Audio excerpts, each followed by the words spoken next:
Okay, so now that we've taken a look at what direct and indirect characterization is and some examples of it, you are going to try finding these, but in the text. And the reason you're doing this is it all culminates for our final project. And this is going to make your final project that you're doing a whole lot easier if we have some examples of it. So on slide 14, I have a sample quote post-it. Obviously, that's not what a post-it looks like, though it would be awesome if it did.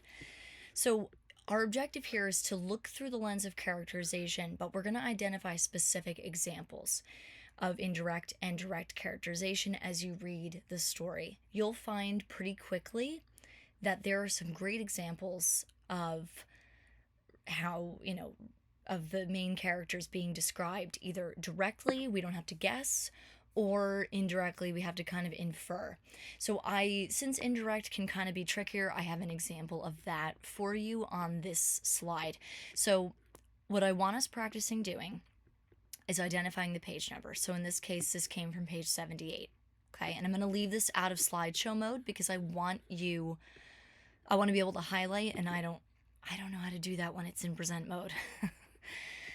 So we have the page number. I found this on page 78. I'm identifying the type of characterization as indirect. Now, we have spoken about before proving how we know something. If you're going to claim somebody did something, you can't just say they did it. You have to prove, you need some type of proof. So my quote is my proof. Now, when I say quote, I don't necessarily mean it's something a character has said.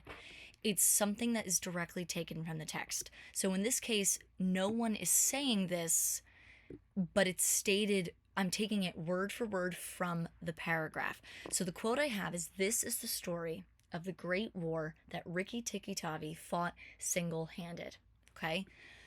Now, this is great, but as we know, you have to be able to explain how that, not just that it does, but how does it kind of defend your answer. So we have page number, we have the type of characterization, we have the quote, now we say how we know. I don't need anything more than a sentence here, or you could put descriptive words. It could be an incomplete sentence. I'm okay with that. But my reasoning was we can infer, based on this description, that he is brave, courageous, confident. You could say any other adjective there. The fact that he's able to fight this great war single-handed means by yourself. You're fighting a war by yourself. Chances are you have a lot of strength, confidence, bravery to be able to do that.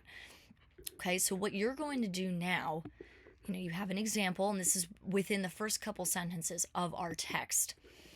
With your group members, you're going to continue to move through the text, finding examples of ways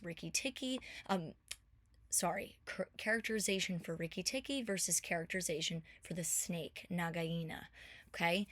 And on our brain board, we're going to keep track of all the things that we have, all the different examples. And towards the end, I think you're going to find, well, I don't want to spoil it for you, but I think you're really going to start to see a pattern as you start to read more of the text. And like I said, what we're doing here is really going to help you for that final project where we're going to have a debate. And I will give you more information on that when we get there. But this is what we're going to be working on. So, if you want to, feel free while you're working to keep slide 14 up. I'll have it up on the board so that you're clear. And if you have any other questions, feel free to ask. Hope this helps.